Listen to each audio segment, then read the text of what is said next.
Kapatid, alam mo ba na may 5 salita lang na kailangan mo upang maabot ang puso ng kahit na sinong babae? Hindi ito mahika. Hindi ito panlilin lang. Ito ay mga salitang nagmula sa kalaliman ng iyong pagkatao na kapag sinabi mo ng buong katotohanan, walang babaeng hindi makakaramdam ng tunay na koneksyon sa iyo. Maraming lalaki ang nag-aaksaya ng oras sa paghahanap ng mga pick-up lines, sa pag-aaral ng mga techniques, sa pagiging kung sino sila hindi. Pero ang totoo, ang pinakamalakas na sandata mo ay hindi nakasalalay sa mga salitang ginaya mo lang sa iba. Nakasalalay ito sa mga salitang bumubukal sa lalim ng iyong kalooban. Ngayong araw na ito, hindi kita tuturuan ng mga linyahang kailangang kabisaduhin. Tutulungan kitang maunawaan kung paano magsalita mula sa espasyo ng kapangyarihan, ng katotohanan, at ng pagpapahalaga sa sarili. Sapagkat ang mga salitang ito, kapatid, ay hindi lamang para makuha ang atensyon ng babae. Ito ay mga salitang magbabago rin sa iyong pagtingin sa iyong sarili. Tingnan natin ang katotohanan. Karamihan sa mga lalaki ay nawawala sa usapan dahil hindi nila alam kung paano magpahayag ng kanilang tunay na damdamin nang hindi mukhang desperado. Takot silang magsalita ng kanilang katotohanan dahil baka tanggihan sila. Kaya ano ang ginagawa nila? Nagtago sa likod ng mga biro, ng mga walang kabuluhang usapan, ng mga bagay na wala namang lalim. Sinusubukan nilang maging interesante sa pamamagitan ng pagkukwento ng mga tagumpay nila, ng kanilang mga ari-arian, ng kanilang mga plano. Akala nila sa ganitong paraan makikita sila bilang may halaga, pero ang hindi nila nalalaman, ang babaeng may mataas na pamantayan ay hindi naghahanap ng lalaking nagmamalaki.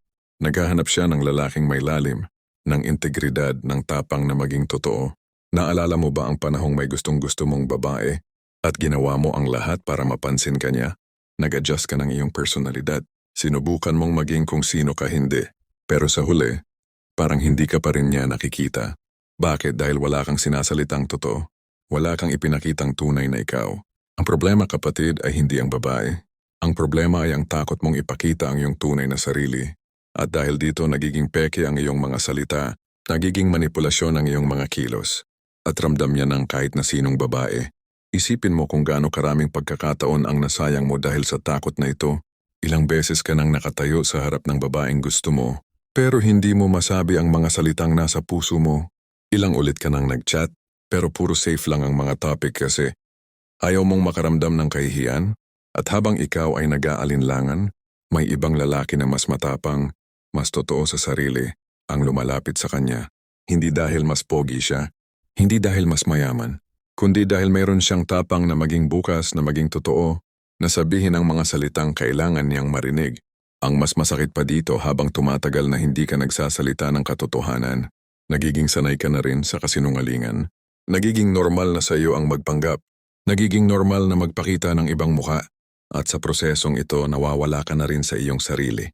Marcus Aurelius ay nagsabi, ang taong hindi nakakakilala sa sarili ay nawawala sa mundong ito. Kapag Hindi mo alam kung sino ka? paano mo ipakikita sa iba kung sino ka talaga? Kapag takot kang maging totoo, paano ka makakahanap ng taong mamahalin ka para sa tunay mong pagkatao? Kaya naman maraming relasyon ang nagsisimula sa kasinungalingan. 2 taong nagpapanggap. 2 taong takot ipakita ang kanilang mga kahinaan. At pagdating ng panahon kapag kailangan na ng tunay na intimidad, wala na. Kasi hindi naman pala talaga sila nag-usap ng totoo mula pa lang sa simula. Ngayon, kapatid, makinig ka ng mabuti. Sasabihin ko sa iyo ang 5 salitang ito. Pero bago ko yan sabihin, kailangan mong maintindihan na ang mga salitang ito ay hindi gagana kung hindi mo ito sinasabi mula sa espasyo ng katotohanan. Hindi ito mahika. Ito ay pagiging totoo. Una, nakikita kita. 2 salita lang, pero napakalaki ng epekto. Sa mundo ngayon, ang dami-daming tao pero ramdam pa rin ng karamihan na hindi sila nakikita. Nasa social media nagpo-post pero walang tunay na nakakaintindi sa kanila. Kaya kapag sinabi mo sa isang babae na nakikita mo siya, hindi lang ang kanyang panlabas na anyo, kundi ang kanyang pagkatao, ang kanyang mga pangarap, ang kanyang mga takot, ramdam niya yan. Pero tandaan, hindi mo pwedeng sabihin lang yan. Kailangan talagang nakikita mo siya. Kailangan napapansin mo ang maliliit na bagay tungkol sa kanya. Ang kanyang mga interes, ang paraan ng kanyang pagtawa, o mga bagay na importante sa kanya. Pangalawa, mahalaga ka. Kapag sinabi mo ito ng buong katotohanan, binibigyan mo siya ng regalo na bihira niyang natatanggap. Sa lipunang ito, ang babae ay madalas na tinataasan ng kung ano-anong pamantayan. Dapat maganda, dapat sexy, dapat matalino, dapat ganito, dapat ganyan. Kaya kapag may lalaking nagsabi sa kanya na mahalaga siya, hindi dahil sa kanyang itsura, hindi dahil sa kanyang katawan, kundi dahil sa kanyang pagkatao, ito ay isang bagay na hindi niya makakalimutan. Pero muli, hindi pwedeng basta salita lang. Kailangan ipakita mo rin sa iyong mga kilos. Pahalagahan ang kanyang oras.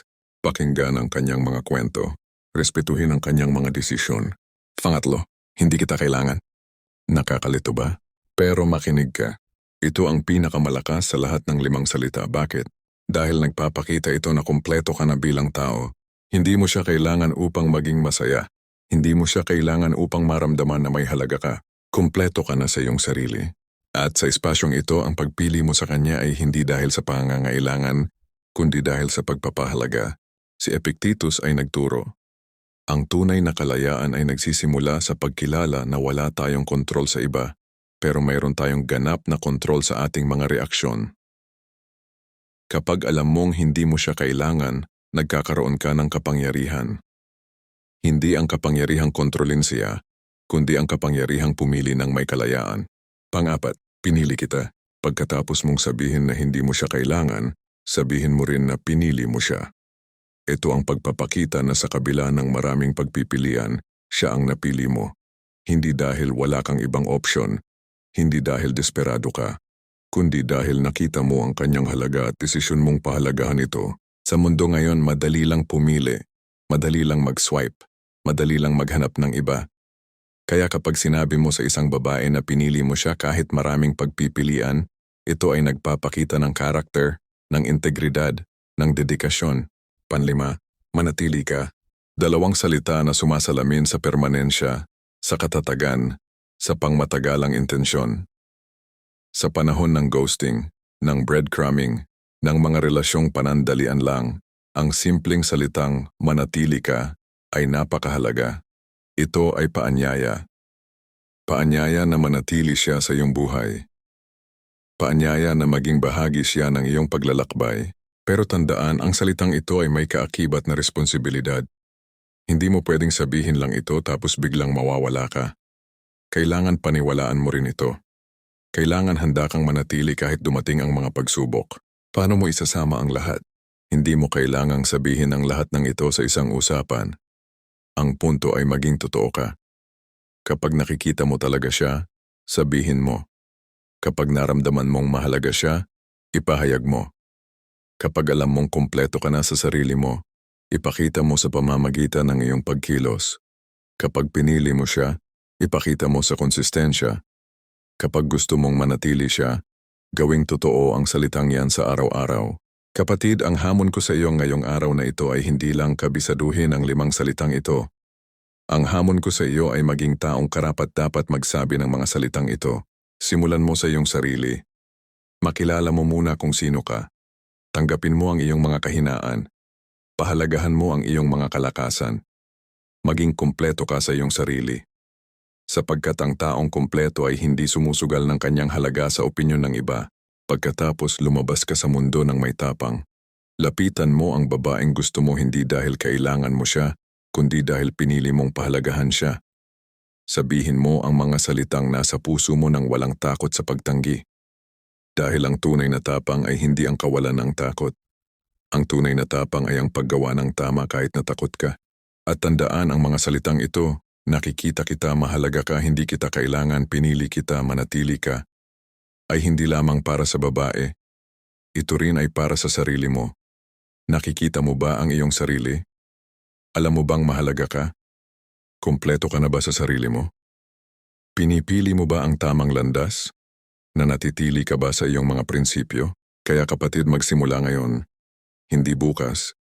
Hindi sa susunod. Ngayon, maging totoo. Maging matapang. Maging lalaking may integridad. At sa prosesong ito, hindi lang babae ang maaakit sa iyo. Maaakit mo rin ang bersyon ng iyong sarili na matagal mo nang hinahanap. Salamat sa pakikinig, kapatid. Hanggang sa muli.